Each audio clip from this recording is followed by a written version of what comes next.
Magandang umaga sa lahat, lalo na sa ating guro na si Gina Berly Gumilid. Magandang umaga po sa iyo, ma'am.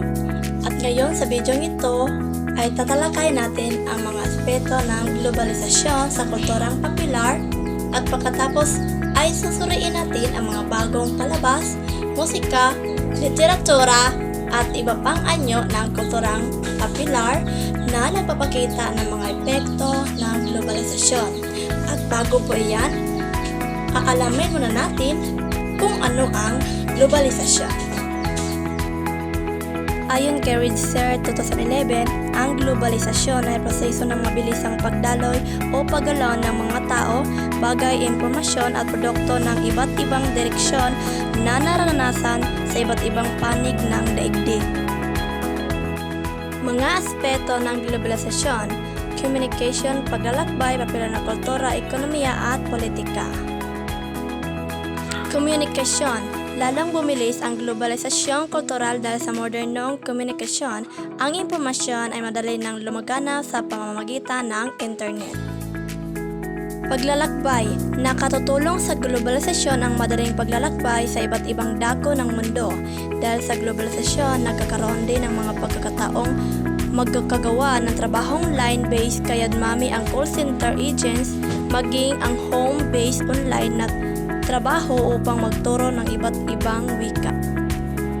Popular na kultura. Ang Amerikana ay nakikinig ng musikang Aprikano. Ang mga palabas na soap opera o drama mula Korea at Espanya ay popular na sa Pilipinas. Bollywood industriyang pelikula ng India. Ekonomiya.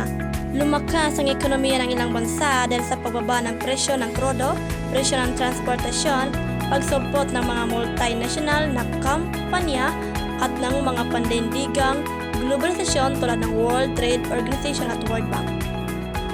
Politika ay tumutukoy sa proseso ng pagiging interconnected at interdependent ng mga bansa sa larangan ng politika.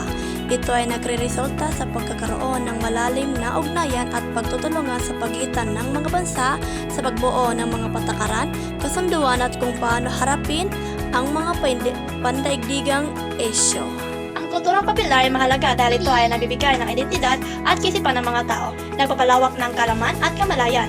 Ang globalisasyon ay may malawak na epekto sa kulturang popular, sa musika, palabas, literature at iba pang anyo ng kulturang popular. So ngayon, uunahin natin at napag-usapan doon sa musika kung paano nakepekto ang globalisasyon sa musika. Ang musika ay nagbibigay sa atin ng kasiyahan at aliw. Ang musika ay nakakatulong sa atin na maging masaya tuwing tayo ay nalulungkot. So ngayon, ang halimbawa ng musika ay ang kantang A Whole New World ni Lea Salonga kasama si Brad Ken para sa Disney's Aladdin. Ang kantang ito ay pumukaws ng puso ng mga maraming tao, lalo sa mga Pilipino, nang dahil dito marami ding mga Pilipino o Pinoy ang sumasali o sumabak sa mga paligsahan sa kanta sa iba't ibang panig ng bansa upang ipakita ang kanilang mga talento. Ang epekto ng globalisasyon sa musika, lalo na sa kanta ni Lea Salonga na isang Pilipina, ay nagpapakita ng pagkakaroon ng koneksyon at pagkakaisa sa iba't ibang kultura sa pamamagitan ng musika. Pangsusunod ay ang palabas. So ang palabas, ito ay nagbibigay sa atin ng aliw at nagbibigay sa atin ng inspiration, lalo na tayo ay nanonood nito. So ang halimbawa nito ay ang mga K-drama or ang Korean drama series. So sa halimbawa nito ay tulad ng My Love na Star no taong 2013 na ginagampanan ni Kim So-yeon at Jung Ji-yeon.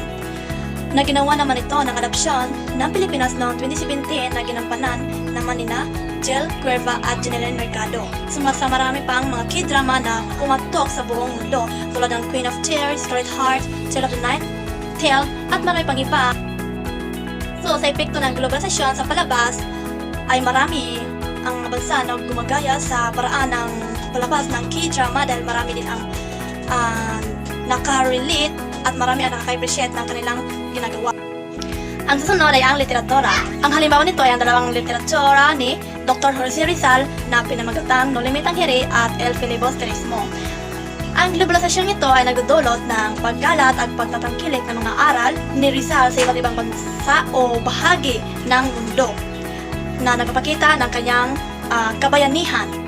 So, sa pamamagitan ng globalisasyon, maraming mga tao ang mas nakilala at nakakaintindi ng mga mensahe at aral na taglay ng akda ni Rizal.